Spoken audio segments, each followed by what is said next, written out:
এমন একটি ছোট অঞ্চলের কথা কল্পনা করুন যেখানে পৃথিবীর ৩০ কোটি মানুষের কাছে প্রতিটি পাথরই পবিত্র।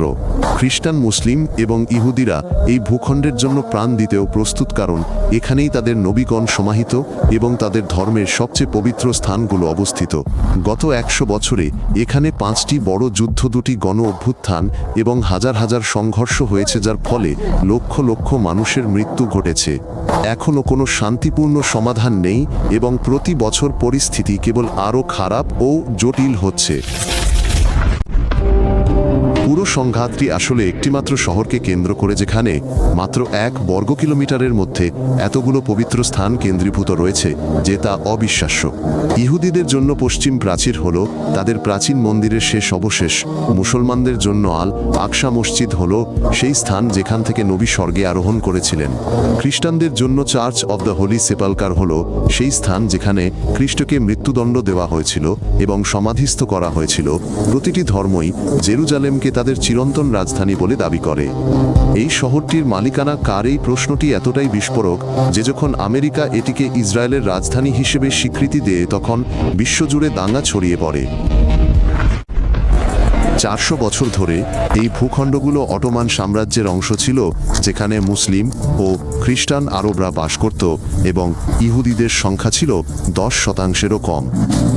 প্রথম বিশ্বযুদ্ধের পর অটোমান সাম্রাজ্যের পতন ঘটে। ব্রিটিশরা এই অঞ্চলের নিয়ন্ত্রণ লাভ করে এবং অবিলম্বে তা ইহুদি ও আরব উভয়কেই দেওয়ার প্রতিশ্রুতি দেয়।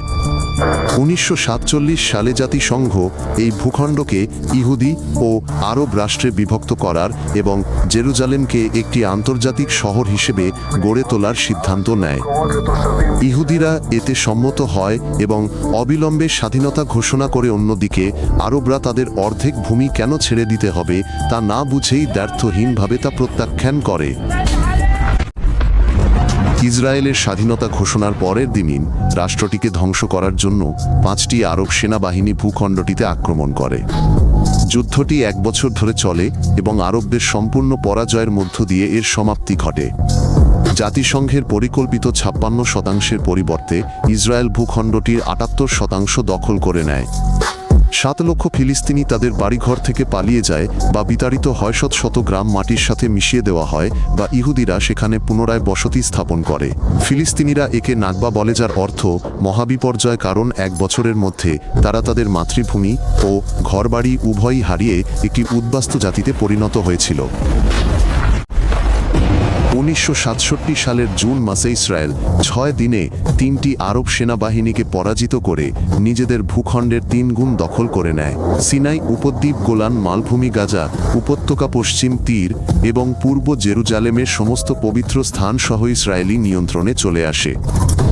সমগ্র ঐতিহাসিক ফিলিস্তিন এখন ইসরায়েলিদের হাতে চলে যায়। ফিলিস্তিনিদের জন্য শরণার্থী মর্যাদা এবং একটি দখলকৃত জনগোষ্ঠীর মর্যাদা ছাড়া আর কিছুই অবশিষ্ট থাকে না। জাতিসংঘ দখলকৃত অঞ্চলগুলো থেকে সৈন্য প্রত্যাহারের দাবি জানায়, কিন্তু প্রায় ৬০ বছর কেটে গেছে এবং ইসরায়েল এখনও তা ছেড়ে যায়নি। বর্তমানে ৫০ লক্ষেরও বেশি ফিলিস্তিনি শরণার্থী রয়েছে, যাদের মধ্যে অনেক পরিবারের চতুর্থ প্রজন্ম শরণার্থী শিবিরেই জন্মগ্রহণ করেছে। জর্ডান, লেবানন, সিরিয়া এবং ফিলিস্তিনি ভূখণ্ডে তারা পর্যাপ্ত বাসস্থান ও কাজ ছাড়া অত্যন্ত ঘিঞ্জি পরিবেশে বাস করে এবং সম্পূর্ণরূপে আন্তর্জাতিক সাহায্যের উপর নির্ভরশীল। তাদের কোনো উপযুক্ত দেশের নাগরিকত্ব নেই, তারা নিজ দেশে ফিরতে পারে না এবং এমনকি আশ্রয়দাতা দেশগুলোতেও তারা অধিকার বঞ্চিত বহিরাগত হিসেবেই থেকে যায়। ইসরায়েল শরণার্থীদের প্রত্যাবর্তনের ঘোর বিরোধী, কারণ ৫০ লক্ষ আরব দেশটির জনসংখ্যার বিন্যাস বদলে দেবে এবং ইহুদিরা তাদের নিজেদের রাষ্ট্রেই সংখ্যালঘু হয়ে পড়বে। ১৯৬০-এর দশকে ইয়াসির আরাফাতের নেতৃত্বে ফিলিস্তিনিরা প্যালেস্টাইন লিবারেশন অর্গানাইজেশন গঠন করে এবং একটি সশস্ত্র সংগ্রাম শুরু করে। তারা যে কোনো মূল্যে তাদের দাবির প্রতি দৃষ্টি আকর্ষণ করার জন্য বিশ্বজুড়ে বিমান ছিনতাই, বাস উড়িয়ে দেওয়া এবং সন্ত্রাসী হামলা চালায়। 1987 সালের ডিসেম্বরে প্রথম ইন্তিফাদা শুরু হয়, যেখানে হাজার হাজার মানুষ সশস্ত্র সৈন্যদের বিরুদ্ধে পাথর হাতে রাস্তায় নেমে আসে। এই বিদ্রোহ 6 বছর ধরে চলে এতে 1000 ফিলিস্তিনি এবং 160 জন ইসরায়েলি নিহত হয়, কিন্তু এই বিদ্রোহই বিশ্বকে উপলব্ধি করিয়েছিল যে সমস্যাটির সমাধান করতেই হবে। 1993 সালে এক অভাবনীয় ঘটনা ঘটল।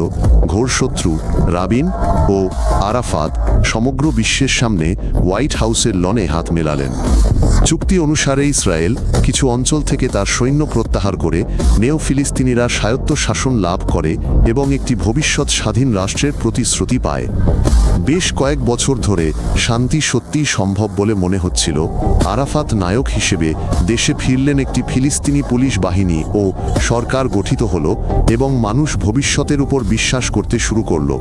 কিন্তু 1995 সালে একজন ইহুদি উগ্রপন্থী প্রধানমন্ত্রী রাবিনকে হত্যা করে ব্যাপক সন্ত্রাসী হামলা সহ দ্বিতীয় ইন্তিফাদা শুরু হয় এবং সমস্ত আশা ধূলিসাৎ হয়ে যায়। সন্ত্রাসী হামলার একটি ঢেউয়ের পরে ইসরায়েল 8 মিটার উঁচু একটি কংক্রিটের প্রাচীর নির্মাণ করে, যা ফিলিস্তিনি ভূখণ্ডকে বিচ্ছিন্ন খণ্ডে বিভক্ত করে ফেলে। 27 কিলোমিটার দীর্ঘ এই প্রাচীরটি সীমান্ত বরাবর নয়, বরং ফিলিস্তিনি ভূমির গভীরে বিস্তৃত, যা মানুষকে তাদের ক্ষেত চাকরি এবং আত্মীয় স্বজন থেকে বিচ্ছিন্ন করে দেয়। একই সময় ইসরায়েল অধিকৃত ভূমিতে বসতি নির্মাণ করছে। প্রায় 7 লক্ষ ইসরায়েলি এখন সেখানে সুইমিং পুল ও পার্ক সহ বিশেষ বসতিতে বাস করে।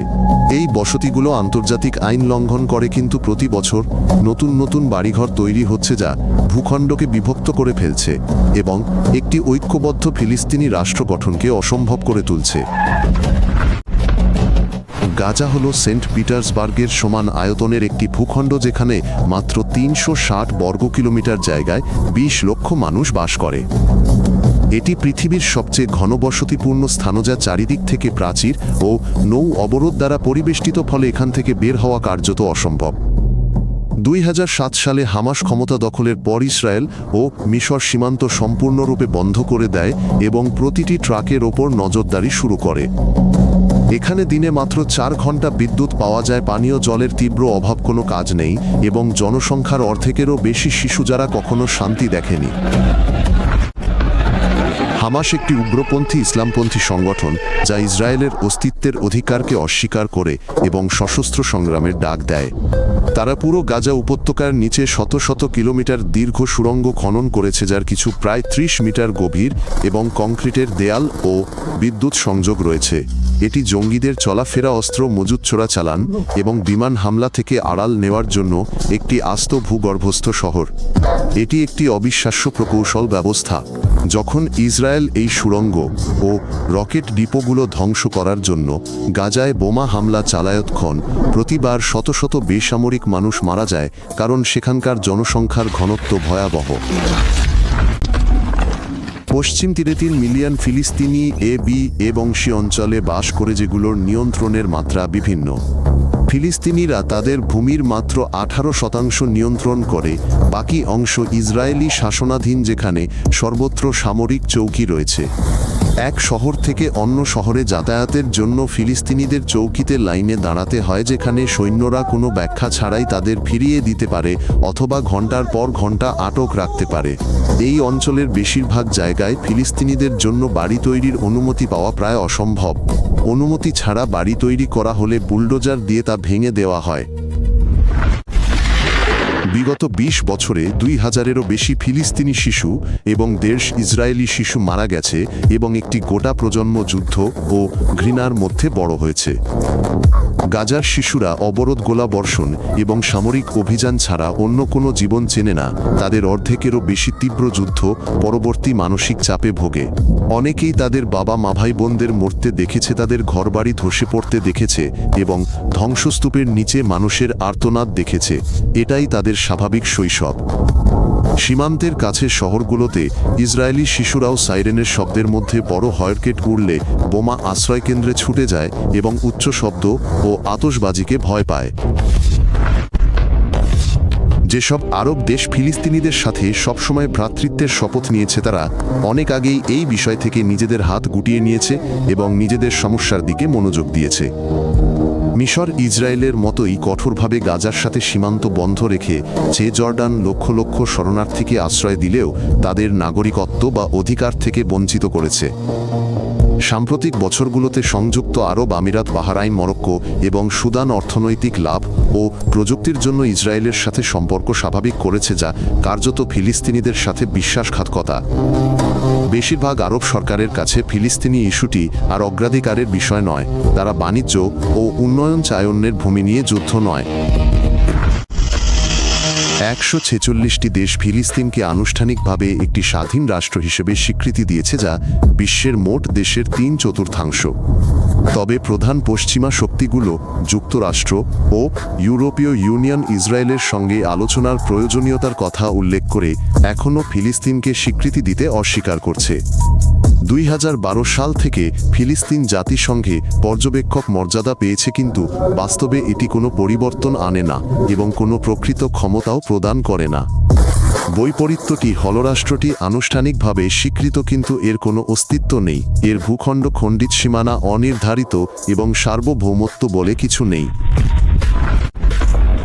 বিগত 75 বছরের রাষ্ট্র একটি কনফেডারেশন, এরকম কয়েক ডজন শান্তি পরিকল্পনা প্রস্তাব করা হয়েছে, কিন্তু কোনোটিই কার্যকর হয়নি। দ্বিরাষ্ট্র সমাধান এখনও জাতিসংঘের আনুষ্ঠানিক অবস্থান, কিন্তু ইসরায়েলি বসতিগুলো ইতোমধ্যেই ভূখণ্ডটিকে এমনভাবে বিভক্ত করে ফেলেছে যে এটি বাস্তবায়ন করা কার্যত অসম্ভব। প্রতি বছর পক্ষগুলো একটি সমঝোতা থেকে আরও দূরে সরে যাচ্ছে। তরুণ প্রজন্ম, তাদের পিতামাতার চেয়ে বেশি উগ্রপন্থী এবং ঘৃণার মধ্যে বেড়ে ওঠা শিশুরা শান্তিতে বিশ্বাস করে না। একমাত্র নিশ্চিত বিষয় হলো এই সংঘাত চলতেই থাকবে, মানুষ মারা যাবে এবং নতুন প্রজন্মের শিশুরা দেয়ালের ওপারের প্রতিবেশীদের ঘৃণা করতে করতে ও প্রতিশোধের স্বপ্ন দেখতে দেখতে বড় হবে। যদি এটি আপনার আকর্ষণীয় মনে হয় তাহলে সাবস্ক্রাইব করুন, যাতে আপনি নতুন পর্বগুলো মিস না করেন। আমরা আলোচনা সংক্ষিপ্ত ও সরাসরি মূল বিষয়ে রাখি।